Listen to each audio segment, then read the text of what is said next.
For months, the signs have been everywhere, obvious to those willing to look. A struggling labor market, slow economic growth, falling home sales, and weak manufacturing. But even 2 months ago, when this program first warned about the risk of a double-dip recession, most economists and investors refused to listen. Finally, the warning bells are becoming too loud to ignore. The Federal Reserve has acknowledged that the U.S. economy is not turning around and that more drastic measures may be necessary to stop the slide. But the real question is, what can you do about it? This week on Money and Markets, our experts lay out strategies for both aggressive and conservative investors. Plus, we'll talk to two top money managers about how those strategies are playing out in the real world. And we'll look at one sector of the stock market that could be most affected by the double dip. All that and a final comment from Martin Weiss coming up right now.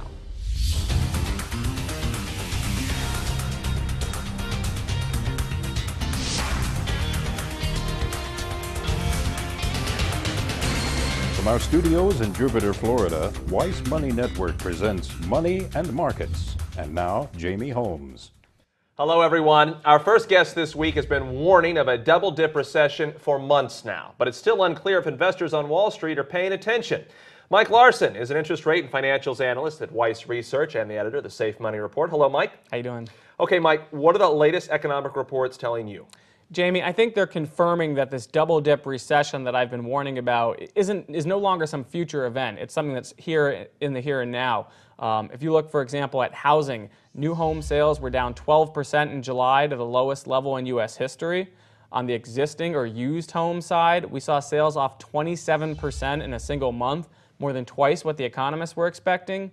And you're also seeing a troubling uptick in delinquencies, early stage late payments on mortgages, according to the Mortgage Bankers Association.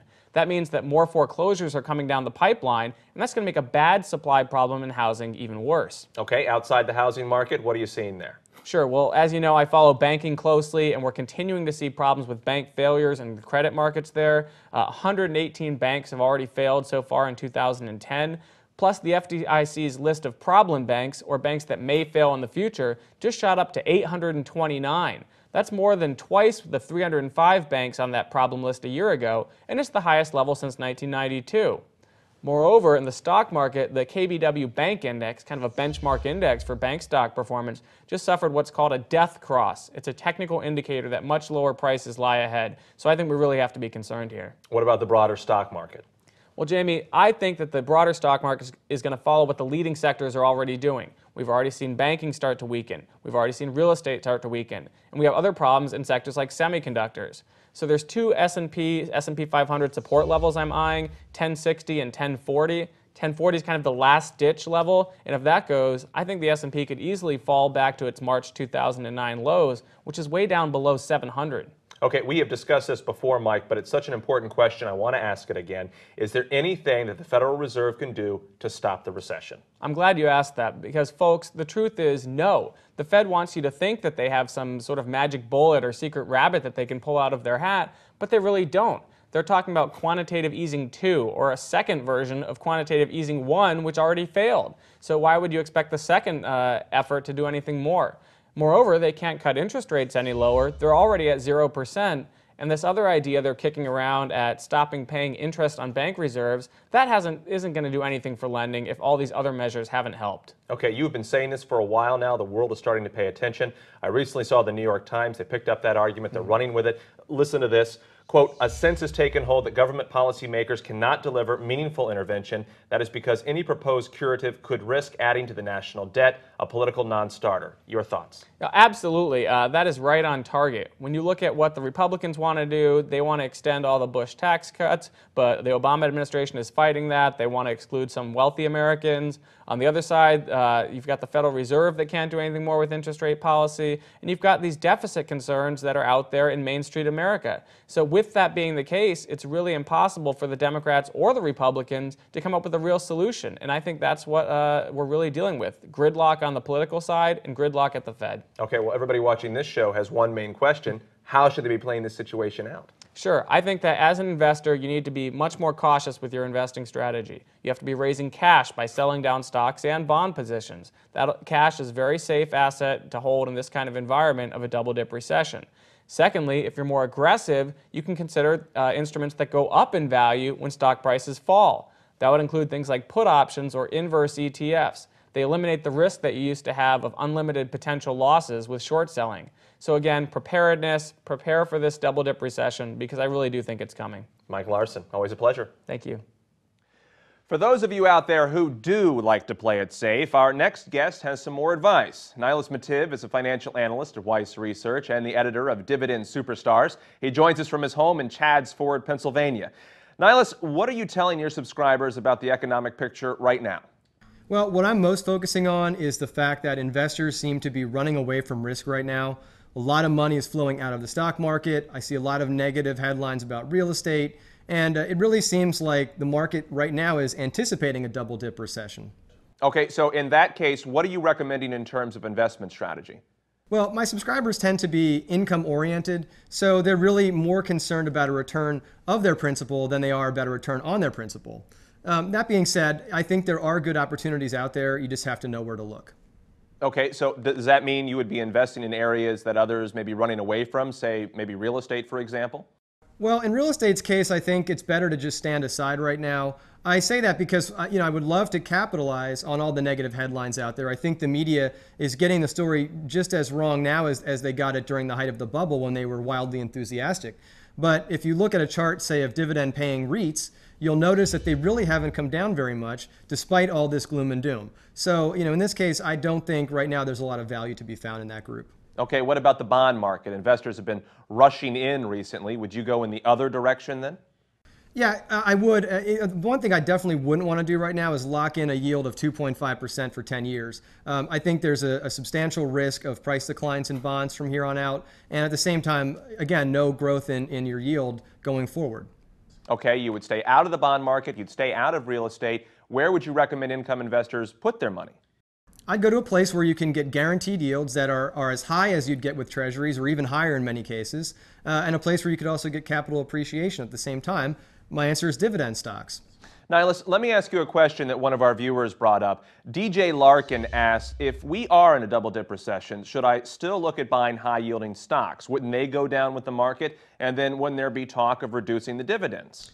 Well, that's a great point, but what I would say is, yes, if the market goes down from here, you can expect some weakness in dividend-paying stocks as well. You would not expect them to decline nearly as much as stocks that don't pay dividends because those regular payments help to boost your performance. And at the same time, historically, these stocks don't drop as much. And again, I would look really more at particular buys in the market right now where investors have already beaten down the shares to the point where the downside is very minimal. Nihilus, can you give us a name of a dividend stock that meets your criteria? Well, McDonald's is a good example. 2 years ago, I started to recommend that stock to my subscribers based on a couple of criteria. First of all, it had a long history of rising dividends. It also had a business model that people failed to understand. In times of economic weakness, people turn to low-cost providers of food like McDonald's, even though technically it's a consumer discretionary stock. And if you look at the performance of those shares over the last few years, you'll see that during the height of the crash, the market was down 55%. McDonald's shares never dropped more than 8.4% over that same time period. And in fact, since I first recommended them to my subscribers, they're up about 30%, even though the S&P 500 has dropped 30% the other way over that same time period. So again, if you choose these stocks wisely, you can come out very well. Okay, so would you still recommend McDonald's after such a strong run? In fact, I would not. I just told my subscribers to take their profits off the table because that stock just hit a 52-week high. I think it looks more than fairly valued right now. On the other hand, I am finding other stocks in the market right now that remind me very much of McDonald's 2 years ago. And investors, of course, can get those recommendations by going to the address on the screen. Nihilus, thanks so much for your time. Coming up next, our Picks and Pans segment will focus on one group of stocks that could see major changes during another recession. If you have your money in a regional bank, you won't want to miss that. And later, an economic roundtable with two top money managers, Steve Chapman of Weiss Capital Management and John Brown of Euro Pacific Capital. As always, if you have questions for any of our guests or a suggestion for a topic that you'd like us to cover, just email us at weissmoneynetwork@weissinc.com. Money and Markets will be right back.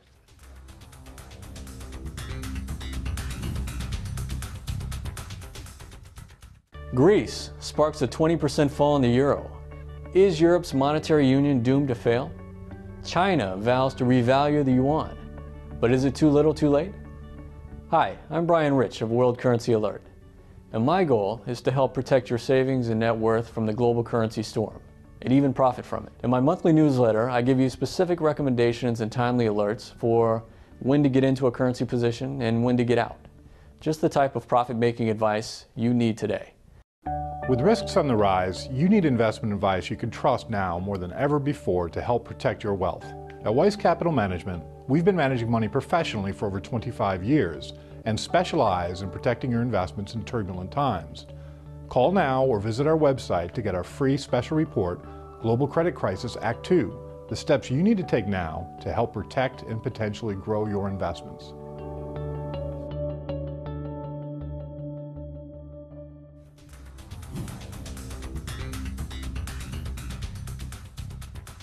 Welcome back to Money and Markets. During the last financial crisis, the industry's biggest players, such as Bank of America and Citigroup, got most of the attention and all of the bailout money. But the companies that took the biggest hit were the regional banks. So this week, we're taking a closer look at which regional banks are best positioned to survive another financial crisis and which are in danger of failing. For our Picks and Pans segment, Weiss Ratings examined banks with at least 400 branches and between $10 billion and $500 billion in assets. They graded them based on several criteria, including return on average assets and Tier 1 capital ratio, among other things.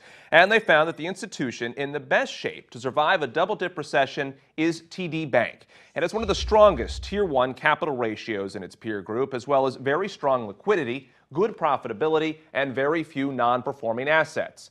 TD Bank has branches all along the East Coast and has been buying up smaller banks to expand its presence. Another regional bank on solid ground is First Citizens Bancshares, which earned an impressive B from Weiss Ratings. It's much smaller than TD, with assets of just $21 billion and locations mainly in the Mid-Atlantic region. But that also means it has stayed out of the country's most troubled markets, including Florida, California, and Nevada. Weiss Ratings' third pick among the regional banks is M&T, which has branches in the Northeast and Mid-Atlantic states. It is likely to survive another financial crisis despite its relative lack of liquidity, thanks to strong return on average assets and low problem loans. Of course, everything's relative. While these three banks are the strongest among their peers, their stocks will likely tumble along with the broader market during another recession. Unfortunately, it's also much easier to find pans among the regional banks.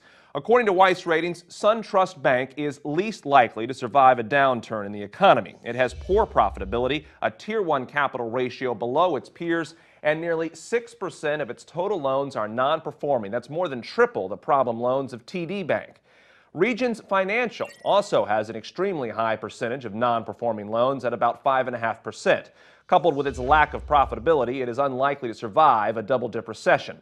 Like SunTrust, Regions received a D- from Weiss Ratings, as did our third pan among the regional banks, Huntington Bancshares. Now, it's smaller than either SunTrust or Regions, with total assets of just $51 billion.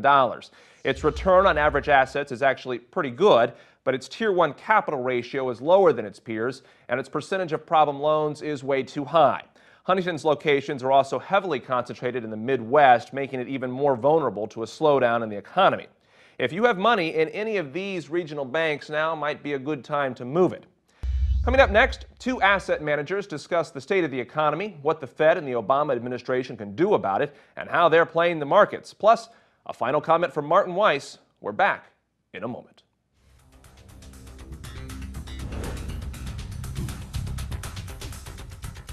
Hi there, this is Mike Larson, editor of Weiss Research's Safe Money Report. You can't just focus on stocks anymore if you want to be a successful investor, and you can't just focus on the United States either. You need to know what's going on in Asia, which Tony covers. You need to know what's going on in hard assets like oil and gold, which Sean and Larry are on top of. You need to know what's happening in currencies, the specialty of Brian Rich. You also need to keep abreast of the best ways to build wealth in an era of near 0% interest rates. And that's what my colleague Nihilus covers. And of course, you need the top-down, big-picture analysis that Safe Money delivers to you each and every month. Best of all, the Weiss Elite membership gives you access to all of that and more. The Weiss Elite gives you the tools and knowledge to profit from all of these market developments. Now, I may be biased, but I think it's a no-brainer, and I'm glad you're one of the smart investors who recognizes that fact. Thanks for your time.